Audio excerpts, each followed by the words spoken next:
ಒಂದ್ ಕಡೆ ಅಧಿವೇಶನದಲ್ಲಿ ನಾಗೇಂದ್ರ ರಾಜೀನಾಮೆಯ ಕಿಚ್ಚು ದಗದಗಿಸ್ತಾ ಇದೆ. ಕಾಂಗ್ರೆಸ್ ನಾಯಕನ ತಲೆದಂಡಕ್ಕೆ ಪ್ರತಿಪಕ್ಷಗಳು ಪಟ್ಟು ಹಿಡಿದಿವೆ.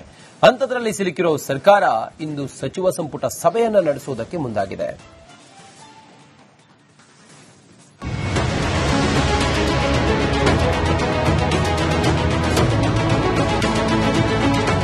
ವಿಧಾನಮಂಡಲ ಅಧಿವೇಶನ ಶುರುವಾಗಿ 6 ದಿನಗಳು ಕಳೆದಿವೆ. ಸೆಷನ್ ಆರಂಭ ಆದಾಗಿನಿಂದಲೂ ಇದುವರೆಗೂ ಬರೀ ವಾಲ್ಮೀಕಿ ಹಗರಣ ಬಗ್ಗೆ ಚರ್ಚೆ ದಗದಗಿಸುತ್ತಿದೆ. ಸಚಿವ ನಾಗೇಂದ್ರ ರಾಜೀನಾಮೆಗಾಗಿ ವಿಪಕ್ಷಗಳು ಪಟ್ಟು ಹಿಡಿದಿವೆ. ಕೇವಲ ಸದನದ ಒಳಗೆ ಮಾತ್ರ ಅಲ್ಲ, ಸದನದ ಹೊರಗೂ ಪ್ರತಿಭಟನೆ ನಡೆಸಿವೆ. ಕಾಂಗ್ರೆಸ್ ಸರ್ಕಾರ ಈಗ ಇಕ್ಕಟ್ಟಿನಲ್ಲಿ ಸಿಲುಕಿದೆ. ನಾಗೇಂದ್ರ ರಾಜೀನಾಮೆಗೆ ದೋಸ್ತಿ ಕಹಳೆ. ಸಂಪುಟದಲ್ಲಿ ನಾಗೇಂದ್ರ ರಾಜೀನಾಮೆ ಬಗ್ಗೆ ಚರ್ಚೆ. ವಾಲ್ಮೀಕಿ ಅಭಿವೃದ್ಧಿ ನಿಗಮದ ಹಣವನ್ನ ಸಚಿವ ನಾಗೇಂದ್ರ ಲೂಟಿ ಹೊಡೆದಿದ್ದಾರೆ. ಇಂಥವರನ್ನ ಸಂಪುಟದಿಂದ ಕೈಬಿಡಬೇಕು ಅಂತ ಬಿಜೆಪಿ ಮತ್ತು ಜೆಡಿಎಸ್ನ ನಾಯಕರು ಆಗ್ರಹಿಸಿದ್ದಾರೆ.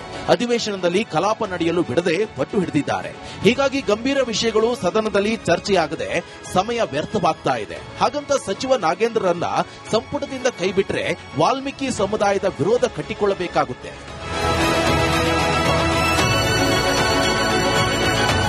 ಈ ಹಿಂದೆಯೂ ವಾಲ್ಮೀಕಿ ಸಮುದಾಯದ ಕೆಎನ್ ರಾಜಣ್ರನ್ನ ಸಂಪುಟದಿಂದ ಕೈಬಿಡಲಾಗಿತ್ತು. ಇದೀಗ ನಾಗೇಂದ್ರರನ್ನು ಸಂಪುಟದಿಂದ ಕೈಬಿಟ್ರೆ ವಾಲ್ಮೀಕಿ ಸಮುದಾಯ ಸಿಡಿದೇಳುವ ಸಾಧ್ಯತೆ ಇದೆ. ಹೀಗಾಗಿ ಕಾಂಗ್ರೆಸ್ ಸರ್ಕಾರ ಅತಂತ್ರದಲ್ಲಿ ಸಿಲುಕಿದೆ. ಇಂದು ನಡೆಯುವ ಸಚಿವ ಸಂಪುಟ ಸಭೆಯಲ್ಲಿ ನಾಗೇಂದ್ರ ರಾಜೀನಾಮೆ ಕುರಿತ ಗಂಭೀರ ಚರ್ಚೆ ನಡೆಯಲಿದೆ.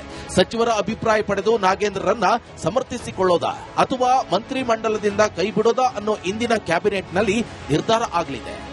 ಇವಾಗ ಬಿಜೆಪಿಯವರಿಗೆ ನಮ್ಮ ರೈತರ ಸಂಕಷ್ಟದಲ್ಲಿದ್ದಾರೆ, ಬಡವರು ಸಂಕಷ್ಟದಲ್ಲಿದ್ದಾರೆ, ಅವರ ಕಣ್ಣೀರು ಒರೆಸ್ಬೇಕಂತ ಕೆಲಸ ಮಾಡಬೇಕು.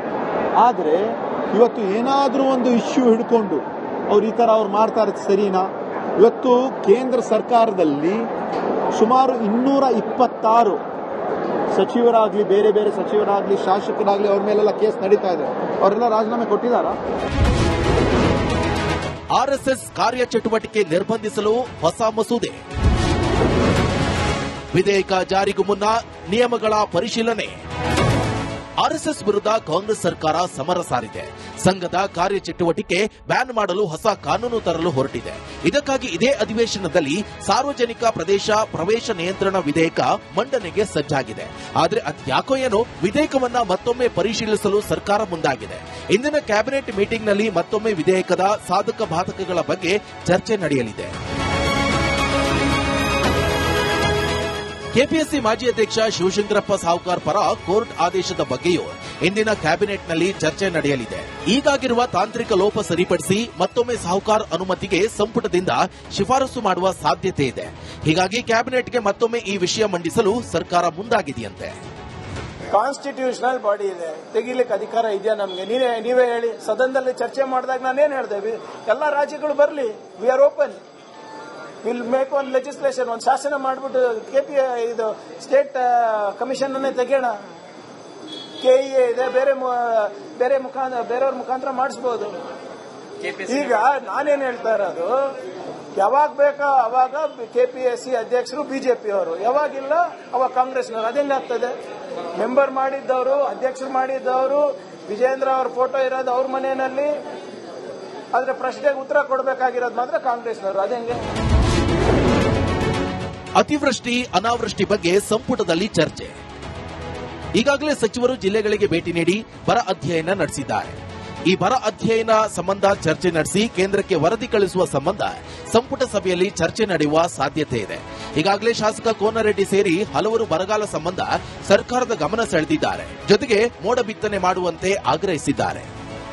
ರೈತರ ಪರವಾಗಿ ಯಾರು ಒಳ್ಳೆ ನಿರ್ಣಯ ತೆಗೆದುಕೊಳ್ಳೋದಿಲ್ಲ. ಆ ಎಲ್ಲ ಸಮಸ್ಯೆಗೆ ಅವರೇ ಉತ್ತರ ಕೊಡಬೇಕಾಗುತ್ತೆ. ಅವರೆಲ್ಲ ಬರ ವೀಕ್ಷಣೆಗೆ ಹೋಗಿ ಬಂದ್ರು, ಎಲ್ಲಾ ಕಡೆ ರಾಜ್ಯಕ್ಕೆ ಅಡ್ಡಾಡಿ ಬಂದ್ರು. ಅವ್ರ ವಿಧಾನಸಭೆಯಲ್ಲಿ ಯಾಕೆ ಚರ್ಚೆ ಮಾಡೋದಿಲ್ಲ? ಕೇಂದ್ರ ಸರ್ಕಾರದ ಕೇಂದ್ರ ಅಧ್ಯಯನ ತಂಡ ಯಾಕೆ ಬರಲಿಲ್ಲ? ಇಂಥ ನೂರಾರು ಸಮಸ್ಯೆಗಳು ನಮ್ಮ ಮುಂದದವು. ಅದಕ್ಕೆ ನಾನು ವಿಶೇಷವಾಗಿ ಮೋಡ ಬಿತ್ತನೆ ಮಾಡಬೇಕನ್ನುವಂತ ವಿಷಯವನ್ನ ತಂದಿದ್ವಿ. ಅದಕ್ಕೂ ಕೂಡ ಚಲುವರಾಯ ಸ್ವಾಮಿಯವರು ನೀರಾವರಿ ಸಚಿವರಾಗಿ ಮೋಡ ಬಿತ್ತನೆಯನ್ನ ಈಗಾಗಲೇ ಸಂಪುಟ ಸಭೆಯಲ್ಲಿ ನಿರ್ಣಯ ಮಾಡಿವಿ. ಒಂದು 2-3 ದಿವಸದಾಗ ಅದನ್ನ ಪ್ರಾರಂಭ ಮಾಡ್ತೀವಿ ಅನ್ನುವಂತ ಮಾತನ್ನ ಈಗಾಗಲೇ ಹೇಳಿದ್ರು. ಇನ್ನು ಎಸ್ಐಆರ್ ವಿಚಾರವಾಗಿಯೂ ಇತ್ತೀಚೆಗೆ ನಟ ಪ್ರಕಾಶ್ ರಾಜ್ ಸೇರಿದಂತೆ ಹಲವರು ಸಿಎಂ ಭೇಟಿಯಾಗಿ ಚರ್ಚೆ ನಡೆಸಿದ್ದಾರೆ. ದೊಡ್ಡ ಪ್ರಮಾಣದಲ್ಲಿ ಮತಗಳ ಡಿಲೀಟ್ ಆಗಿದೆ, ಸಮಯ ವಿಸ್ತರಣೆ ಆದರೆ ಒಳಿತು, ಈ ಬಗ್ಗೆ ಪರಿಶೀಲಿಸಿ ಅಂತ ಎದ್ದೇಳು ಕರ್ನಾಟಕ ಸಂಘಟನೆಯ ವತಿಯಿಂದ ಮನವಿ ನೀಡಿದ್ದಾರೆ. ಈ ಸಂಬಂಧ ಕ್ಯಾಬಿನೆಟ್ನಲ್ಲಿ ಅಭಿಪ್ರಾಯ ಪಡೆದು ಮುಂದಿನ ಹೆಜ್ಜೆ ಬಗ್ಗೆ ಚರ್ಚೆ ಆಗಲಿದೆ. ಇದರ ಜೊತೆಗೆ ಇದೇ ಅಧಿವೇಶನದಲ್ಲಿ ಒಟ್ಟು 7 ವಿಧೇಯಕಗಳನ್ನು ಮಂಡಿಸಲು ಸರ್ಕಾರ ಮುಂದಾಗಿದೆ. ಹೀಗಾಗಿ ಈ ವಿಧೇಯಕಗಳ ಮಂಡನೆಗೂ ಮುನ್ನ ಕ್ಯಾಬಿನೆಟ್ನಲ್ಲಿ ಚರ್ಚಿಸಿ ಒಪ್ಪಿಗೆ ಪಡೆಯುವ ಸಾಧ್ಯತೆ ಇದೆ. ಒಟ್ಟಾರೆ ಅಧಿವೇಶನ ನಡುವೆ ಕ್ಯಾಬಿನೆಟ್ ನಡೀತಾ ಇರೋದ್ರಿಂದ ಹೆಚ್ಚಿನ ಮಹತ್ವವನ್ನು ಪಡೆದುಕೊಂಡಿದೆ.